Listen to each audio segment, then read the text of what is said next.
ini bakal berantakan terus kalau belum Habib Rizik dipulangkan Indonesia. Kenapa? Karena ini namanya kurang ajar kepada cucu Rasulullah sallallahu alaihi wasallam. Sekali lagi saya ceritakan saudara, Nabi Allah Ibrahim alaihissalam punya musuh namanya Namrud. Allah tidak binasakan Namrud, padahal dia udah celaka, dia udah nyembah berhala, dia udah kumpulin orang. Dalam kitab Qasasul Anbiya yang dikarang oleh Ibnu Katsir dan dalam kitab Tarikh At-Tabari diceritakan bahwa setiap hari Ahad itu Raja Namrud mengundang semua orang untuk nyembah berhala rame-rame. Lihat, Allah binasakan nggak? Nggak, belum. Allah belum binasakan. Tapi Namrud tiba-tiba binasa ketika dia coba-coba mengganggu Nabi Ibrahim alaihissalatu wassalam. Perhatikan saudara, kaum Ad, kaum Samud dibinasakan nggak sama Allah? Nggak dibinasakan, belum.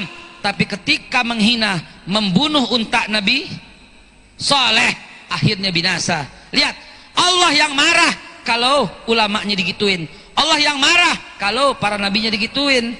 Lihat Nabi Musa alaihissalam dengan Fir'aun. Nabi Musa masih orok, Fir'aun udah nyembah berhala. Dibinasakan nggak sama Allah? Dibinasakan tidak? Belum. Dibiarin, nggak apa-apa ya kata Allah. Nggak apa-apa ya kata Allah. Seolah-olah kalau Allah dimusyrikin, Allah bilang nggak apa-apa, tapi jangan coba-coba lo ganggu utusan gue. Seolah-olah begitu Allah bilang. Lihat, Namrud yang hebat itu, Fir'aun yang luar biasa itu, mengaku dirinya Tuhan, ana rabbukumul a'la. Diganyang nggak sama Allah?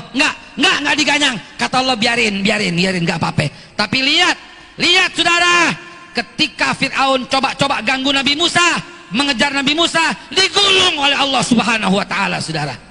Lihat Yudas, dari awal Yudas sudah brengsek, ganggu Nabi Isa tiap hari. Belum, dia nggak berani ganggu Nabi Isa. Dia pura-pura, dia menjadi murid tapi pura-pura dengan Nabi Isa.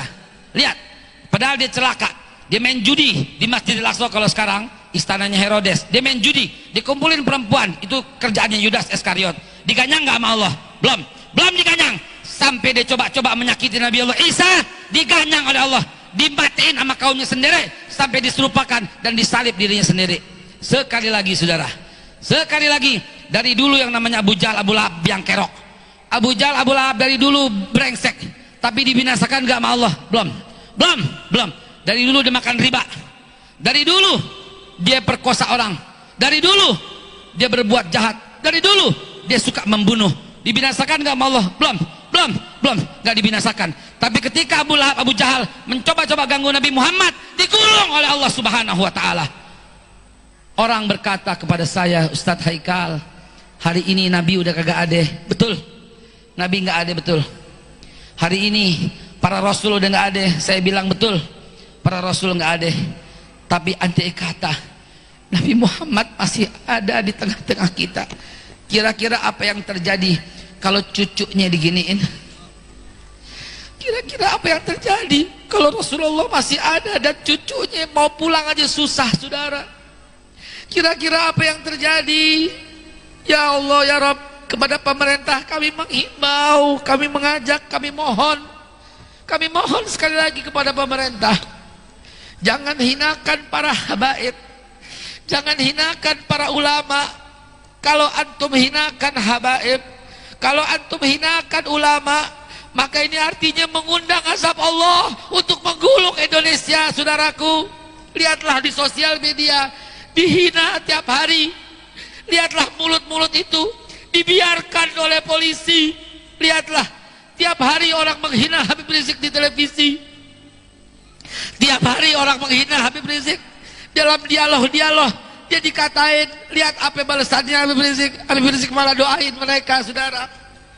Lihat di Twitter, di Instagram, di sosial media, mukanya ntar diganti babi, ntar dipasang di sini, ntar digambar ini, digambar itu, tapi dia doain aja supaya orang-orang itu dapat hidayah. Habib Rizik emang gak pernah marah, tapi kalau begini terus, ini namanya mengundang azab Allah untuk Indonesia. Tolong para pejabat, para ulama, hentikan ini agar negara kita kembali menjadi seperti dulu. Dulu gak ada yang berani caci maki ulama, gak ada, saudara, demi Allah, gak ada. Mana yang berani caci maki ulama? Mana coba? Gak ada. Baru rezim ini ulama dihinakan, baru rezim ini ulama dikata-katain, baru rezim ini habaibnya dihinakan. Masa iya sih? Masa iya gak bisa pulangin habib kita? Masa iya coba? Mudah-mudahan apa yang kita sampaikan ini sampai ke telinga mereka, agar Allah subhanahu wa ta'ala tidak jadi murka. Memang kita nggak pernah dihina, nggak apa-apa. Apalagi anda dikata-katain, anda bukan ustadz, anda bukan kiai, anda bukan ulama, anda bukan siapa-siapa, anda cuma nguru gaji kampung dicondet, bukan siapa-siapa saudara. Mana isinya ceramah nggak bermutu begini? Mana coba isinya ceramah nggak ada isinya? Anda bukan siapa-siapa. Hina haikalnya nggak apa-apa saudara, nggak akan mengundang azab Allah kalau ada dihina. Tapi kalau Habib Rizik yang dihina dan antum para pemimpin negara mendiamkan, ini namanya mengundang azab Allah untuk negara ini. Mudah-mudahan apa yang hamba sampaikan ini menjadi peringatan bahwa dilihat sejarah telah membuktikan, sejarah telah mengakurasikan bahwa ketika ulama dan umara enggak akur, wabil khusus dengan para habaib, akhirnya apa? Akhirnya Allah gulung negara itu. Ya Rabb.